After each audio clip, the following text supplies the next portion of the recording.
আল্লাহর নবী, আপনাকে দেখলাম আপনি যেন কি নিচ্ছেন, আপনাকে দেখলাম আপনি পিছে হটছেন, এটা কেন? সলাতের মধ্যে আপনি কি নিচ্ছেন, সলাতের মধ্যে আপনি পিছে হটছেন, এইটা কেন? তখন তিনি বলছেন যে ইনি রাইতুল জান্নাতা, আমি সলাতের মধ্যে জান্নাত দেখলাম। ফাতানা ওয়ালতু উনকুদান মিনহা, আমি জান্নাত থেকে এক টুকরা ফলমূল নিয়ে নিতে চাইলাম।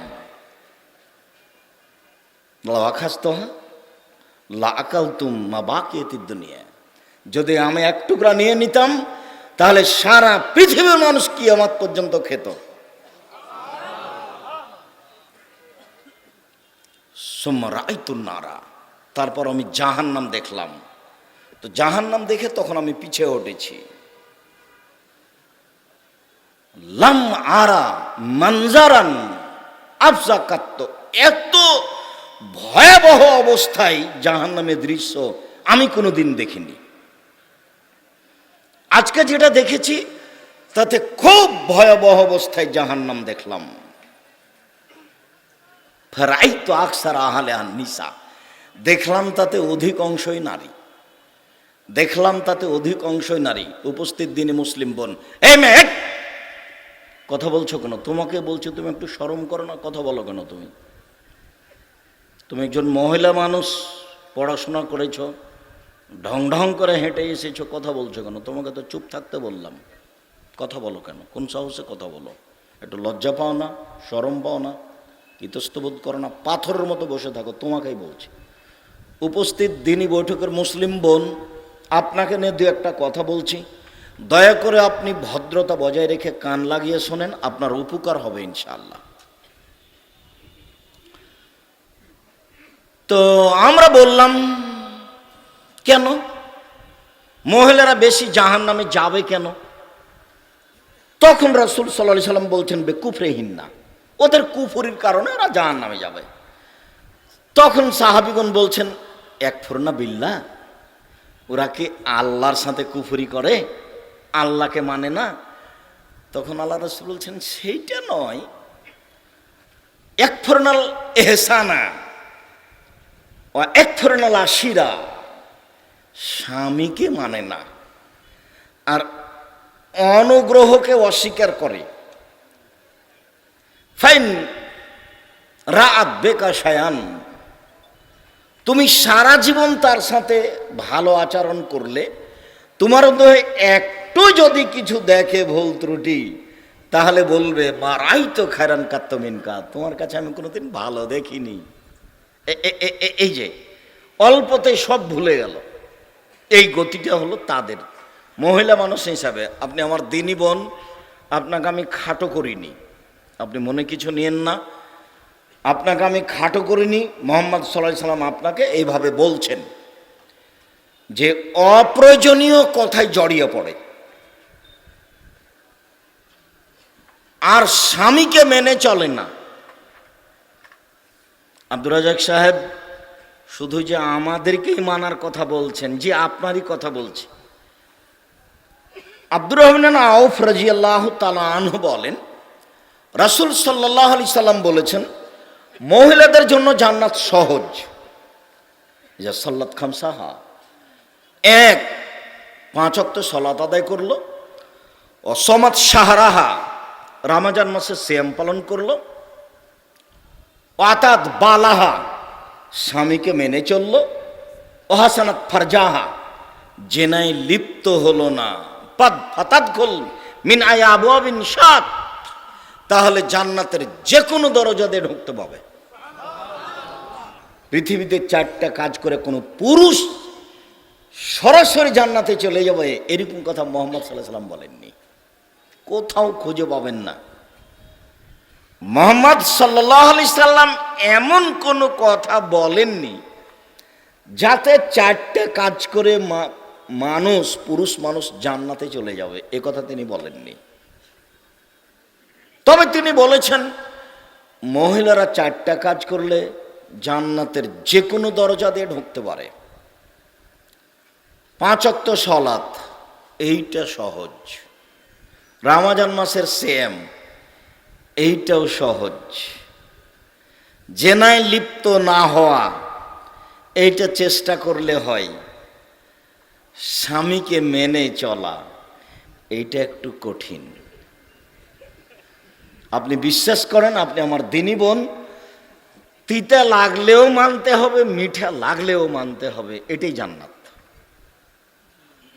একজন মহিলা রাসূলের কাছে এসেছে একটা প্রয়োজনে, তো প্রয়োজন শেষ হয়ে গেছে, তখন চলে যাচ্ছে। তখন আল্লাহ রাসূল বলছেন যে তা আলী আলাকে জাওজাত, তোমার কি শোনো, তোমার কি স্বামী আছে? বলে জি হ্যাঁ। তুমি তার কাছে কেমন? তো বলে আমি তাকে মানতে, তার সেবা করতে চেষ্টা কম করি না। তখন আল্লাহ রসুল বলছেন বলো কি, চেষ্টা করতে কম করো না মানে? এভাবে বলছো কেন? হুয়া জান্নাত তোকে ও না রোকে, সেই তো তোমার জাহান্নাম, সেই তো তোমার জান্নাত, সেই তো তোমার জাহান্নাম, সেই তো তোমার জান্নাত, সেই তো তোমার জাহান্নাম, সেই তো তোমার জান্নাত। এ কথা মুহাম্মদ সাল্লাল্লাহু আলাইহি ওয়াসাল্লাম বলেন। এদেশে একটা বই পাওয়া যায়, আদর্শ পরিবার। আমি আপনার জন্য লিখেছিলাম, আপনি দাম দিয়েছেন কিনা তা আমি জানি না। আপনি বিশ্বাস করেন, বইয়ের শুরু থেকে নিয়ে শেষ পর্যন্ত আমি কোনোদিন কেসা কাহিনী, অপ্রয়োজনীয় কথা, জাল জয়ীফ হাদিস কোনোটা দিইনি। তবে মানুষ মাত্র ভুলের ঊর্ধ্বে নেই, আমার কোনো জায়গাতে কলমে ভুল থাকতেও পারে। আমি জেনে শুনে সজ্ঞানে কোনো জাল জয়ীফ হাদিস বইয়ের শুরু থেকে নিয়ে শেষ পর্যন্ত কোথাও পেশ করিনি। আমি আপনার পরিবারকে, আপনার স্ত্রীকে সুন্দরভাবে গড়ে তোলার জন্য প্রাণপণে চেষ্টা চালিয়েছি মানুষ হিসেবে। সম্মানিত দিনী বোন, আপনাকে আমি এখানে আরেকটা কথা বলে রাখি। রাসূল সাল্লাল্লাহু আলাইহি ওয়াসাল্লাম একথা বলছেন, নবীগণ জান্নাতে যাবেন, শহীদেরা জান্নাতে যাবে, সিদ্দিক সত্যবাদীরা জান্নাতে যাবে, ওয়া নিসা আহলি জান্নাহ, মহিলারা জান্নাতে যাবে। এই কথা বলে আপনাদের সাথে একটা কথা জড়িয়ে দেওয়া হয়েছে।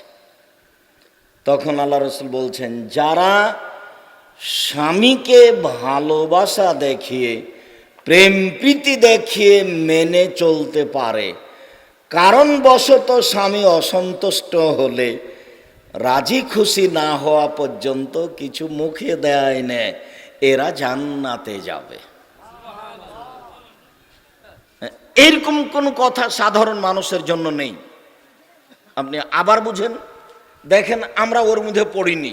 উপস্থিত বৈঠকের মুসলিম বোন, মেয়ে তোমাকেই বলছি, দিনী বৈঠক মুসলিম বোন, আপনি একটু শোনেন। আমাদেরকে এভাবে আল্লাহ রাসূল উল্লেখ করেননি। তিনি বললেন নবীগণ জান্নাতে যাবেন, তা আমরা কি এর মধ্যে আছি? তিনি বললেন শহীদেরা জান্নাতে যাবে, এটার মধ্যে কি আছি? সত্যবাদীরা জান্নাতে যাবে, আল্লাহ ভালো জানে কত দূরে যে আছে, আল্লাহ ভালো জানে। তারপরে বলছেন যে মহিলারা জান্নাতে যাবে। তো দেখেন তো আপনাদেরটা খাস হয়ে গেল। তখন একটু কথা জড়ানো আছে। যারা স্বামীর সাথে ভালোবাসা দেখিয়ে, প্রেম প্রীতি দেখিয়ে চলে, কারণবশত স্বামী অসন্তুষ্ট হলে তার হাত ধরে বলে আপনি রাজি খুশি না হওয়া পর্যন্ত আমি কিছু মুখে দিব না, এরা জান্নাতে যাবে। যার জন্য আপনাকে বলছি, স্বামীকে মেনে চলেন, তিতা লাগলেও মিঠা লাগলেও। শেষ পর্যন্ত যদি নাই হয়, সপ্তাহ সপ্তাহ, মাস মাস, 6 মাস থেকে কথা বলেন না। মেয়েকে বলেন তোর বাপকে খেতে দিয়াই, বৌমাকে বলেন তোমার শ্বশুরকে খেতে দাও, আর আপনি কথা বলেন ওইদিকে যান না। কেউ যখন থাকেন এক গ্লাস পানি চাই, তো আপনি এক গ্লাস পানি তার সামনে থ্যাকস করে রেখে চলে আসেন এদিকে। তো আপনি কি মনে করছেন জান্নাত সহজ? আপনি সংসার করিয়েন না, বাদ দেন। মহিলারা সংসার ত্যাগ করতে পারে, তার নাম খোলা তালাক। কিন্তু এইভাবে সংসার করবেন না। তিতা লাগুক মিঠা লাগুক মেনেই চলতে হবে, জান্নাত হবে। আব্দুর রাজ্জাক সাহেব একটু পুরুষদের বলেন ভালো। রাসূল সাল্লাল্লাহু আলাইহি সাল্লাম বলছেন স্বামীকে 5টা জিনিস মেনে চলতে হয়। 1, যেমানের খাই স্ত্রীকে সেমানের খাওয়াতে হয়, আতে মাতায়েমতা। 2, যে মানের কাপড় পরে স্ত্রীকে সে মানের পড়াতে হয়। ফাকসুহা মাক্তা সাইতা। 3 ওলা তুকাব্বে, কখনো স্ত্রীকে কটু কথা বলতে হয় না। কখনো কটু কথা বলবেন না, কখনো বলবেন না যে ঠোঁটটা কালো। একবার ঠোঁট মোটা বললে 10 বছর ভালোবাসবে না। চিন্তা চেতনা বুদ্ধি কম, আপনার সাথে ভালোবাসা দেখাতে পারবে না। অত স্ত্রীর কাছে অভিমান করিয়েন না, অত অভিমান পেশ করিয়েন না, অভিমান অরি আছে। আয়েশা রাদিয়াল্লাহু তাআলা আনহার বিবরণে বোঝা যাচ্ছে যে অভিমান স্ত্রীরই আছে। আপনি অভিমান করে বলছেন তোর বাপের বাড়িতে গেছিলাম, ভালো খাবার দেয়নি, তোর বোন কথা বলেনি, এত আপনার অভিমান কেন? আপনি কি নিয়ে গেছিলেন? শ্বশুর বাড়ি যে গেলেন তা আপনি কি নিয়ে গেলেন? যৌতুকের প্রথা আছে নাকি? আগামীকাল সন্ধ্যা হতে হতে যৌতুক ফেরত দিতে হবে। ভিক্ষা করা টাকা দিয়ে চাউল কিনে ভাত খেয়ে ইবাদত কবুল হবে। যৌতুকের টাকা দিয়ে চাউল কিনে ভাত খেয়ে ইবাদত কবুল হবে না। এই ছেলে তুমি নিয়েছে নাকি? তোমার বাপ বেটা তোমরা হারাম খাও। দেখো তোমার বাপের মুখখান ছোট হয়ে গেছে। তোমার বাপকে বলছি আপনি ভিক্ষা করতে পারেন না? এই ছেলে, তোমার বাপকে বলছি আমি, আপনি ভিক্ষা করতে পারেন না? যদি ময়মনসিংহের শেরপুরের জেলাতে আপনার রুচি না হয় কাজ করে, তাহলে আপনি ভিক্ষা করেন। আমি ভিক্ষা করে খেতে বলিনি। ভিক্ষা করে খাবেন কেন? কাজ করে খাবেন। আমি ভিক্ষা করে খেতে বলিনি। আমি বলেছি চকলেটের ব্যবসা করেন, আমি বলেছি কলার ব্যবসা করেন, আমি বলেছি কাপড়ের ব্যবসা করেন, আমি বলেছি কোটি কোটি টাকার ব্যবসা করেন, ঘুমের ঘরও ব্যবসা করবেন। টাকা ইনকাম করতে হবে। চাঁপায় নবাবগঞ্জ রাজশাহীর লোকের মতো হবেন না। চাকরি করে 20,000 টাকা মাসে বেতন পাই, 25 দিনই শেষ হয়। বাপ মা বলে যে ছেলে আব্বু একটু কিছু টাকা পয়সা লাগতো, তখন বলছে আম্মা আমাদেরই তো চলছে না, কি যে করি। কোনোদিন বাপ মাকে দিতেই পারে না। ব্যবসা বাণিজ্য করেন, বাপ মাকে দিতে পারবেন, ছেলে মেয়েকে দিতে পারবেন, অসহায় মানুষকে দিতে পারবেন। রাসূল সাল্লাল্লাহু আলাইহি ওয়াসাল্লাম বলছেন সত্যবাদী বিশ্বস্ত ব্যবসায়ীরা বিচারের মাঠে নবীগণের সাথে থাকবেন। তিনি বলছেন আর তিজারাত মাল কিদ ওয়াল হালাফ, অনেক সময় ব্যবসায় মিথ্যা কথা চলে আসে, কসম চলে আসে। ফাশুবহু বিসাদাকা, তোমরা দান করে এটা মিটিয়ে দাও। ব্যবসাকে তিনি পছন্দ করেছেন। কোটি কোটি টাকার ব্যবসা করবেন, ছোট ব্যবসা করবেন কেন? আমি ভিক্ষা করে খেতে বলিনি, আমি গার্মেন্টসে মেয়ে পাঠাতে বলিনি, আমি আপনাকে গার্মেন্টস যেতে বলিনি কখনো ভুল হিসাব। কাজ করে খেতে বলেছি। লোন নিয়ে ব্যবসা করবেন না। সালাম ফিরার পূর্বে দুআয়ে মাসুরা নামে 2টা অংশ আছে। একটা অংশের নাম আল্লাহুম্মা ইন্নী যালামতু নাফসি, আর একটা অংশের নাম আল্লাহুম্মা ইন্নী আউযু বিকা মিন আযাবি জাহান্নাম।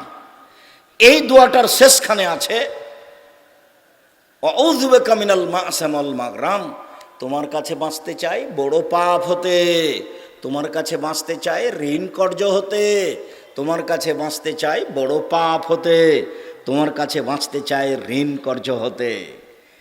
ঋণ কর্জ আছে যার, জানাজা হবে না তার। শহীদ হয়ে গেল, পাপ ক্ষমা হবে না। ঋণ কর্জ আছে যার, জানাজা হবে না তার। ব্যাংকে লোন নিয়ে 5 তলা বাড়ি করে খুশি হয়েন না। ছেলে মেয়েকে খুশি করিয়েন না ভুল হিসাব। টিকতে পারবেন না, মানে জাহান্নামে চলে গেছেন, এরকম ব্যাপার। আর জাহান্নাম সাধারণ জায়গা নয়। কটু কথা বলবেন না, কখনো বলবেন না তোমার রংটা কালো। শুধু প্রশংসা করবেন, তোমার মতো কোনো মেয়ে দেখি না, তুমি আমার কাছে বগুড়া সোনাতলা হাটের আদরের মালসা, তোমাকে আমি খুব ভালোবাসি। তোমার মিথ্যা কথাও ভালো, তোমার ওয়াদা খেলাফও ভালো, তোমার সবটাই আমার কাছে ভালো, তোমাকে খুব ভালো লাগে। আপনি প্রশংসা করেন, সারা রাত পাঁটি বেঁধবে। প্রশংসার ভিখারি। আপনি ভুল বুঝেছেন, চোখ দেখাবেন না, গালি দিবেন না, কটু কথা বলবেন না। আমি কথা বলিনি, কথা মুহাম্মদ সাল্লাল্লাহু আলাইহি ওয়াসাল্লাম বলেন।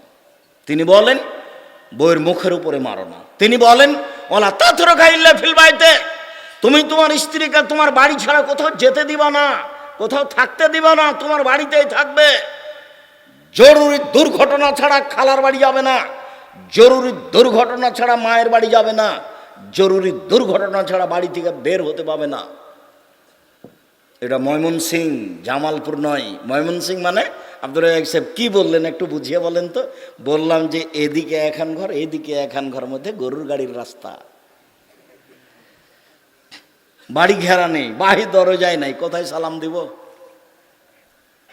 24 ঘন্টার মধ্যে বাড়ির চতুর্দিক ঘেরে প্রাচীর দিয়ে ঘেরতে হবে, সালাম দরজায় দিতে হবে, সালাম ছাড়া কেউ ঢুকতে পাবে না। এটা আবার সাতক্ষীরের ব্যাপার। তো দেখি ময়মনসিংহের সাতক্ষীরা কাছাকাছি, আবার জামালপুরের চেয়ে ভিন্ন, যদিও জামালপুর ময়মনসিংহের অন্তর্গত। জামালপুরে আবার বাহির বাড়ি ভিতর বাড়ি, বাহির বাড়িতে রাখাল কৃষ্ণ থাকে, ভিতর বাড়িতে মহিলারা থাকে, ওরা আবার ডবল, অনেক ভালো। সম্মানিত দিনী ভাই বোন, রাসূল সাল্লাল্লাহু আলাইহি সাল্লাম বলেন, কটু কথা বলো না, মুখের ওপরে মারো না, নিজের বাড়ি ছাড়া কোথাও থাকতে দিও না, বিবাহ বাড়ি যেতে পাবে না। বিবাহের বাড়িতে গেলে স্বামীর সংখ্যা বেশি হতে পারে, সাবধান। পুরুষ হয়ে থাকবেন, পুরুষ ক্ষমতা। চোখ যেভাবে ঘুরে বউ সেভাবে চলে, তার নাম ক্ষমতা।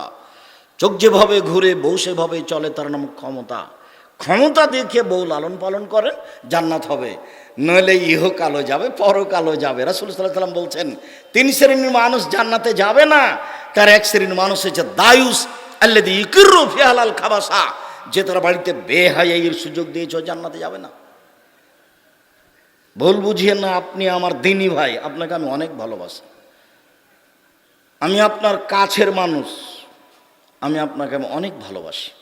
ভুল বুঝিয়েন না। দেখেন ভুল হচ্ছে, দেখেন ভুল হচ্ছে, তাহাজ্জুদ নিয়ে টিকতে পারবেন না, হজ করে আপনি টিকতে পারবেন না, মেয়ের কারণে স্ত্রীর কারণে পরকাল হারিয়ে যাবে, আপনি সাবধান হন। ক্ষমতায় কোনো সময় কম হয়েন না। মহান আল্লাহ বলেন, ফাকিমুস সালাওয়াতুজ যাকাত, পৃথিবীর মানুষ তোমরা সালাত আদায় করো, যাকাত প্রদান করো, ওয়াতাসিমু বিল্লাহ, আল্লাহকে, আল্লাহর বিধানকে শক্তভাবে ধরো, হুয়া মাওলাকুম, তিনি হচ্ছেন তোমাদের অভিভাবক, ফানিমাল মাওলা ওয়া নিমান নাসির, তিনি হচ্ছেন উত্তম অভিভাবক, তিনি হচ্ছেন উত্তম সাহায্যকারী, সব বিপদে তিনি রক্ষা করবেন, চিন্তা করতে হবে না, দুশ্চিন্তা ভোগ করার কিছু নেই। তিনি উত্তম অভিভাবক, তিনি উত্তম সাহায্যকারী। সালাত আদায় করুন, যাকাত প্রদান করুন, তিনি অভিভাবক হিসাবে থাকবেন। ওযু করার পরে 2 রাকাত সালাত। উসমান রাদিয়াল্লাহু তাআলা আনহু বলেন, রাসূল সাল্লাল্লাহু আলাইহি ওয়াসাল্লাম বলেছেন, ওযু দেখানোর পরে বললেন, মান তাওয়াদ্দা ওযুই হাজা, কেউ যদি আমার এইভাবে ওযু করে, যেভাবে করে দেখালাম, ওয়াসাল্লা রাকাতাইন, তারপরে 2 রাকাত সালাত আদায় করে, লাম ইউহাদ্দিস নাফসাহু ফীমা বিশাইইন, আর মনে মনে কথা না বলে, 2 রাকাত সালাত আদায় করলো, মনে মনে কথা বলল না, আল্লাহু আকবার বলার সাথে সাথে দেখবেন যে কোথায় যে চলে গেছেন, 1 মিনিট পরে দেখবেন, ওহো আমি তো সালাত আদায় করছি। এটা শয়তানের ক্ষমতা আপনার উপরে প্রাধান্য বিস্তার করে আছে। চেষ্টা চালাবেন, খুব চেষ্টা করে রুকু সিজদা দোয়া তাসবিহ তাহলিল করবেন, টিকা থাকতে হবে। রাসূল সাল্লাল্লাহু আলাইহি ওয়াসাল্লাম বলছেন, গফিরা লাহু মা তাকাদ্দামা মিন জামবিহি, তাহলে অতীতের সব পাপ ক্ষমা। ওযু করে 2 রাকাত সালাত। উকবা বিন আমির রাদিয়াল্লাহু তাআলা আনহু বলেন, রাসূল সাল্লাল্লাহু আলাইহি ওয়াসাল্লাম বলেছেন, মা মিন মুসলিমিন ইয়াতাওয়াদ্দাউ ফাহিসুন ওযুআহু, যে কোনো মুসলিম পুরুষ নারী ওযু করলো, সুন্দর করে ওযু করলো, ওয়াসাল্লা রাকাতাইন, তারপরে 2 রাকাত সালাত আদায় করলো, মুকবিলান আলাইহিমা বিকালবিহি ওয়াজহিহি, মনে প্রাণে ভয় ভীতি নিয়ে, মনে প্রাণে ভয় ভীতি নিয়ে আল্লাহকে সন্তুষ্ট করার আশায় 2 রাকাত সালাত আদায় করলো, ওয়াজাবাত লাহুল জান্নাহ, সে জান্নাতে যাবে। বুখারী মুসলিম। নিরাশার কিছু নেই, আশা করে থাকেন তো, আল্লাহর নবী তো বলেছেন এইভাবে। আপনি অত দুশ্চিন্তা ভোগ করছেন কেন, যে আমার হবে কিনা, আমার হবে কিনা, না হওয়ার কি আছে। আব্দুল্লাহ ইবনে আব্বাস রাদিয়াল্লাহু তাআলা আনহু বলেন, রাসূল সাল্লাল্লাহু আলাইহি ওয়াসাল্লাম বলেছেন, আল্লাহ তাআলা বলেন, মানে হাদিসে কুদসি, আল্লাহ তাআলা বলেন, হাল তাদরি ফিমা ইখতাসিমুল মালাউলা আলা মুহাম্মদ সাল্লাল্লাহু আলাইহি ওয়াসাল্লাম, আপনি কি বলতে পারেন উপরে কি নিয়ে হইচই হচ্ছে? মুহাম্মদ সাল্লাল্লাহু আলাইহি উপরে কি নিয়ে হইচই হচ্ছে? কালা নাম, জি আমি বলতে পারি। ফিল কাফারাত, মানুষের পাপ কিসে মিটে যাবে এ নিয়ে হইচই হচ্ছে, যে মানুষ এ করলে পাপ মিটে যাবে, এ করলে পাপ মিটে যাবে। আল কাফারাত আল মাকসু ফিল মাসাজিদ বাদা সালাওয়াত, সালাওয়াতের সলাতের পরে মসজিদে বসে বসে তাসবিহ তাহলিল করলে, জিকির আজকার করলে পাপ মিটে যায়, এই নিয়ে উপরে হইচই হচ্ছে। দুই, ওয়াল মাসি আল আকদামিল আল জামাত, অজু করে পায়ে হেঁটে মসজিদে গেলে পাপ মিটে যায়। ও ইয়াসবাগুল অজু, সুন্দর করে অজু করলে পাপ মিটে যায়। মান ফাআলা হাযা, যে ব্যক্তি এইভাবে অজু করলো, এইভাবে তাসবিহ তাহলিল করলো, আশা বেখাইরিন ও মাতা বেখাইরিন, তার মরে যাওয়া ভালো, তার বেঁচে থাকা ভালো, তার মরে যাওয়া ভালো, তার বেঁচে থাকা ভালো। ওয়া কানা মিন খাতিয়াতিহি কাজরি ইয়াউমিন ওয়ালাদাত উম্মুহু, লোকটা হয়ে যায় সেই দিনের মতো যেদিন তার মাতাকে জন্ম দিয়েছিল, লোকটা হয়ে যায় সেই দিনের মতো যেদিন তার মাতাকে জন্ম দিয়েছিল, নিষ্পাপ হয়ে যায়। অজু করে 2 রাকাত সালাত আপাতত শেষ করলাম।